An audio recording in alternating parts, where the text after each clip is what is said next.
ओम श्री गणेशाय नमः। बोलिए शंकर भगवान की जय, उमापति महादेव की जय।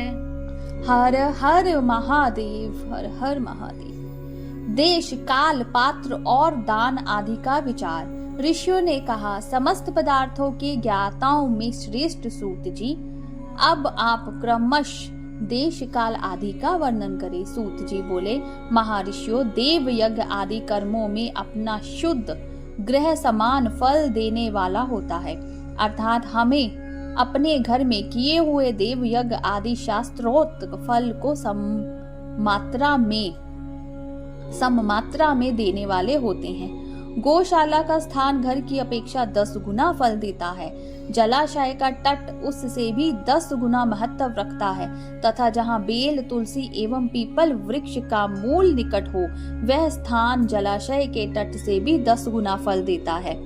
देवालयों को उससे भी 10 गुने महत्व का स्थान जानना चाहिए। देवालय से भी 10 गुना महत्व रखता है तीर्थ भूमि का तट, उससे 10 गुना श्रेष्ठ है नदी का किनारा, उससे 10 गुना उत्कृष्ट है तीर्थ नदी का तट, तथा उससे भी 10 गुना महत्व रखता है सप्त गंगा नामक नदियों का तीर्थ। गंगा, गोदावरी, कावेरी, ताम्रपर्णी, सिंधु, सरयू और नर्मदा, इन 7 नदियों का सप्त गंगा कहा गया है। समुद्र के तट का स्थान सबसे भी 10 गुना पवित्र माना गया है, और पर्वत के शिखर का प्रदेश समुद्र तट से भी 10 गुना पावन है। सबसे अधिक महत्व का वह स्थान जानना चाहिए जहाँ मन लग जाए।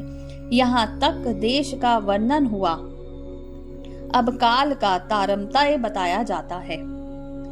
सतयुग में यज्ञ, दान आदि कर्म पूर्ण फल देने वाले होते हैं, ऐसा जानना चाहिए। त्रेता युग में उसका 3/4 फल मिलता है। द्वापर में सदा आधे ही फल की प्राप्ति कही गई है। कलयुग में 1/4 ही फल की प्राप्ति समझनी चाहिए, और आधा कलयुग बीत जाने पर उस चौथाई फल में से भी 1/4 कम हो जाता है। शुद्ध अंतकरण वाले पुरुष को शुद्ध एवं पवित्र दिन सम फल देना होता है। विद्वान ब्राह्मणों, सूरज संक्रांति के दिन किया हुआ सत्कर्म पूर्वार्थ शुद्ध दिन की अपेक्षा 10 गुना फल देने वाला होता है, यह जानना चाहिए। उससे भी 10 गुना महत्व उसका कर्म का है जो विषुव नामक योग में किया जाता है। दक्षिणायन आरंभ होने के दिन अर्थात कर्क की संक्रांति में किए हुए पुण्य कर्म का महत्व विषुव से भी 10 गुना माना गया है। उससे भी 10 गुना मकर संक्रांति में, और उससे भी 10 गुना चंद्र ग्रहण में किए हुए पुण्य का महत्व है। सूर्य ग्रहण का सबसे उत्तम महत्व है, उसमें किए गए पुण्य कर्म का फल चंद्र ग्रहण से भी अधिक और पूर्ण मात्रा में होता है। इस बात को विज्ञ पुरुष जानते हैं। जग रूपी सूर्य का राहु रूपी विष से संगम होता है, इसलिए सूर्य ग्रहण का समय रोग प्रदान करने वाला है। अतः उस विष की शांति के लिए उस समय स्नान, दान और जप करें। वह काल विष की शांति के लिए उपयोगी होने के कारण पुण्यप्रद माना गया है। जन्म नक्षत्र के दिन तथा व्रत की पूर्ति के दिन का समय सूर्य ग्रहण के समान ही समझा जाता है, परंतु महापुरुषों के संग का काल करोड़ों सूर्य ग्रहण के समान पावन है, ऐसा ज्ञानी पुरुष जानते मानते हैं। तपोनिष्ठ योगी और ज्ञाननिष्ठ यति ये पूजा के पात्र हैं, क्योंकि ये पापों के नाश में कारण होते हैं।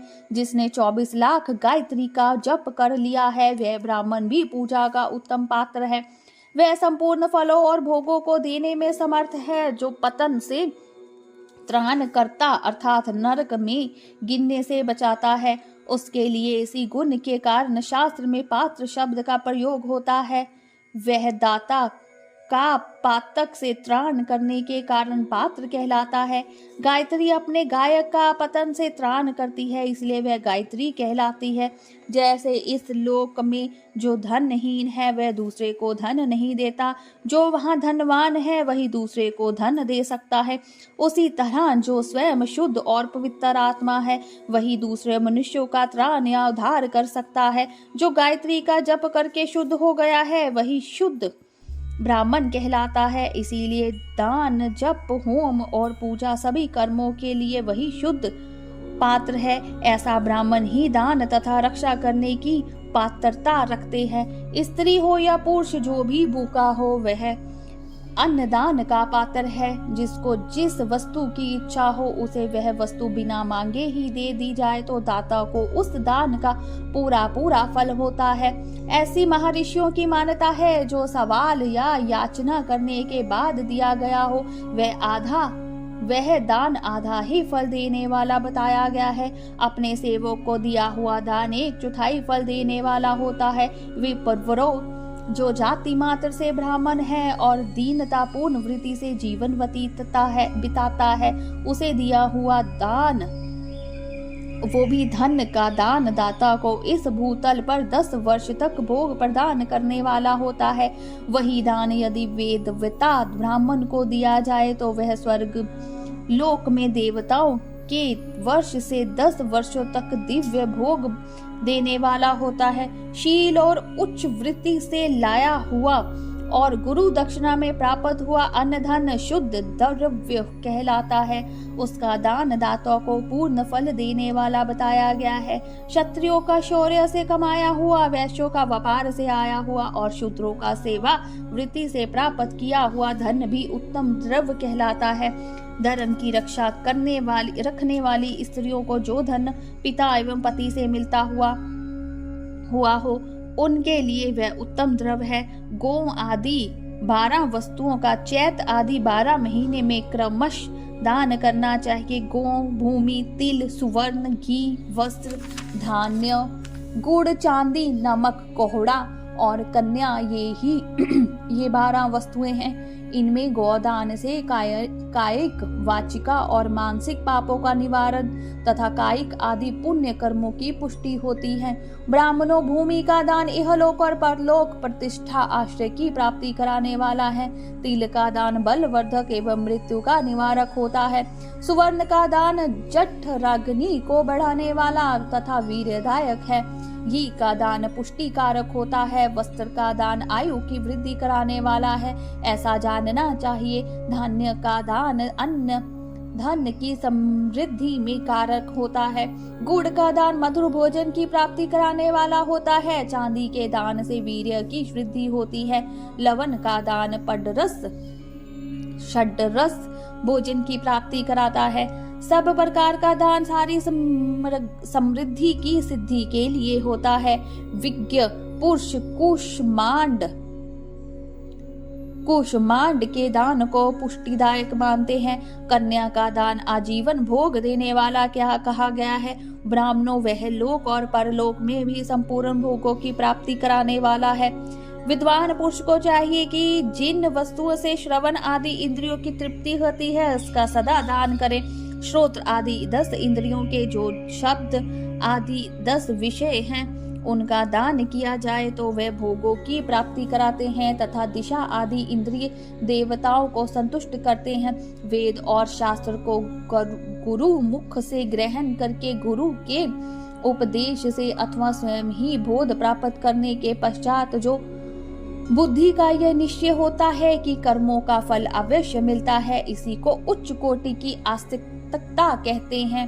भाई, बंधु अथवा राजा के भय से जो आस्तिकता बुद्धि या श्रद्धा होती है, वे कनिष्ठ श्रेणी की आसक्ता होती है। जो सर्वथा दरिद्र है, इसीलिए जिसके पास भी वस्तुओं का अभाव है, वह वाणी अथवा कर्म शरीर द्वारा यजन करे। मंत्र, स्रोत और जप आदि को वाणी द्वारा किया गया यजन समझना चाहिए तथा तीर्थ यात्रा और व्रत आदि को विद्वान पुरुष शारीरिक यजन मानते हैं। जिस किसी भी उपाय से थोड़ा हो या बहुत देवता प्रण बुद्धि से जो कुछ भी दिया अथवा किया जाए, वह दान या सत्कर्म भोगों की प्राप्ति कराने में समर्थ होता है। तपस्या और दान, ये दोनों कर्म मनुष्यों को सदा करने चाहिए तथा ऐसे ग्रह का दान करना चाहिए जो अपने वर्ण, चमक, दमक या सफाई और गुण, सुख, सुविधा से सुशोभित हों। बुद्धिमान पुरुष देवताओं की तृप्ति के लिए जो कुछ देते हैं, वे अतिशय मात्रा में और सब प्रकार के भोग प्रदान करने वाला होता है। उस दान से विद्वान पुरुष इहलोक और परलोक में उत्तम जन्म और सदा सुलभ होने वाला भोग पाता है। ईश्वरीय प्रण बुद्धि से यज्ञ दान आदि कर्म करके मनुष्य मोक्ष फल का भागी होता है। बोलो शिव शंकर भगवान की जय। उमापति महादेव की जय। हर हर महादेव।